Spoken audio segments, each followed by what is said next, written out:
RK24 news मराठीमध्ये आपलं हार्दिक स्वागत। आपण पाहत आहात धाराशिव जिल्ह्यातील सर्वात विश्वासार्ह आणि लोकप्रिय news channel RK24 news Marathi.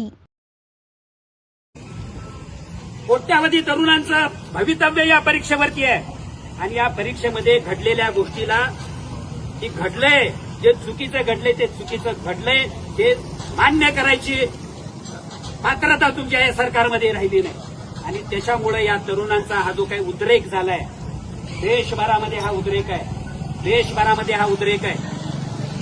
पहिल्यांदा या हुकुमशहा सरकारला आपले गुडघे खाली टेकावे लागले आणि नाविलाजास्तव या युवा शक्तीचा धसका घेऊन शिक्षण मंत्र्याला आज दुपारीच राजीनामा द्यायची नामुष्की या ठिकाणी आली।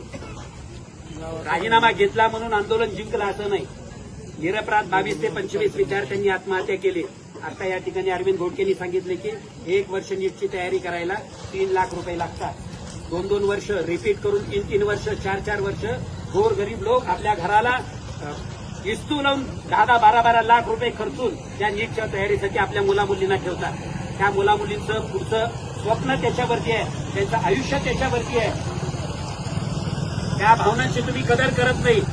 आज सांगितलं काल RSSने की युवकांचा आवाज आहे, युवकांना तुम्ही ऐकून घ्यायला पाहिजे। कितव्या वर्षी ही उपरती झाली? कितव्या दिवशी RSSला कितव्या दिवशी ही उपरती झाली?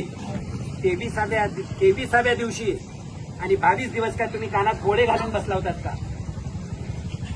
अरे वर्षानुवर्ष अखिल भारतीय विद्यार्थी संघटनेनं आंदोलन केले तुमच्यासारखे आणि तुमच्यासारख्या त्या हुकुमशहाला या ठिकाणी दिल्लीमध्ये बसवलं। एकही त्या संघटनेचा कार्यकर्ता नीट पेपर फुटला ह्याच्या विरोधात रस्त्यावरती उतरताना दिसला नाही। राजकारणाला तुम्ही विद्यार्थ्यांच्या जीवनाशी कशाला नीट जोडता? या देशाची पिढी बर्बाद करून तुम्ही कुठलं देश उभा करणार? आणि तुम्हाला पेपर फोडून जर तुमच्याच बगल बच्चांना, श्रीमंताच्याच पोरांना जर डॉक्टर करायचं असेल तर हा खेळ कशासाठी लावलाय?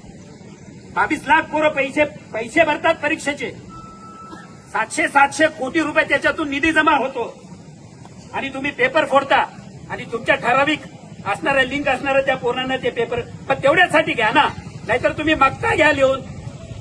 सरळ लिलावा लावा तुम्ही 1.5 लाख लोकांचा, तेवढ्याच लोकांना MBBSला करा। गोरगरिबाच्या लोकांना, गोरगरिबाच्या आयुष्याला घोडे लावण्याचं काम करू नका। हे पाप मोदी सरकार फेडल्याशिवाय तुम्ही राहणार नाही। हा तरुणांचा उद्रेक आहे, हा तरुणांचा एल्गार आहे। नवीन क्रांतिकारी संघटना या तरुणांच्या माध्यमातून उभ्या राहणार आहे। सगळ्यात पहिल्यांदा ह्या तरुण शक्तीला या ठिकाणी शुभेच्छा देतो। कुठल्याही चुकीच्या पद्धतीला, कुठल्याही चुकीच्या गोष्टीला, सगळा राजकारण पक्ष, सगळं भेद बाजूला ठेवून या वेळेला जसे तरुण एकत्र झाले त्यावेळेला प्रत्येक वेळेला या देशातला तरुण एकत्र झाल्याशिवाय राहणार नाही आणि कुठल्याही चुकीच्या गोष्टीला या ठिकाणी पायबंद घातल्याशिवाय राहणार नाही। हे जेनझी लोकांचं एक शक्ती आहे, हे ताकद आहे। हे नवीन जनरेशन जे म्हणतात ना, आजकाल तरुणांना अरे ह्याला काय कळते, मोबाईलवर बसतात वगैरे नाही। विचारांनी तुमच्या आमच्या अजून आपल्यापेक्षा 10 पट ते पुढे आहेत। आजचे तरुण विकास दाखवा, मग खुर्चीवरती बसा। याचा हा आता श्री गणेश आहे। बाप दाखवा किंवा श्राद्ध घाला जे आहे ना, त्याचा हे श्री गणेश आहे। इथून पुढे कुठलंही सरकार योग्य मार्गाने चालेल तेच सरकार या ठिकाणी दिल्लीमध्ये बसेल आणि ही ताकद या देशातल्या केवळ आणि केवळ तरुणांमध्ये। दुसऱ्यांदा असं घडलं की सुदैवानं आताही जंतर मंतरवर बसणारा जो युवक आहे तोही मराठी मातीतला आहे। दुसऱ्यांदा हे सिद्ध झालं की महाराष्ट्र दिल्ली पुढं कधीही झुकत नाही।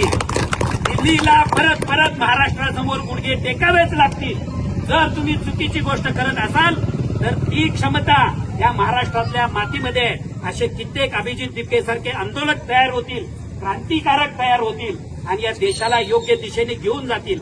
अशा पद्धतीची शुभेच्छा या ठिकाणी सर्व तरुणांना देतो की तरुणाची शक्ती ही या देशाची सगळ्यात मोठी शक्ती आहे। याला कुठल्याही राजकारण्यांनी गृहीत धरण्याचं धाडस करू नये। मोदी सारख्या हुकुमशहाला हे शक्य झालं नाही। मला वाटतं इथून पुढे कुठलाही राजकारणी या देशातल्या तरुणांची शक्ती गृहीत धरताना 10 वेळेला विचार करेल। या सर्व तरुण शक्तीला माझा प्रणाम आणि या पुढच्या सर्व आंदोलनाला शुभेच्छा।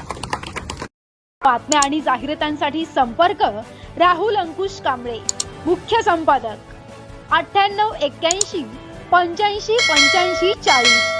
सबस्क्राईब करा RK24 न्यूज मराठी. ताज्या अपडेट्ससाठी लाईक शेअर कमेंट करा. RK24 news Marathi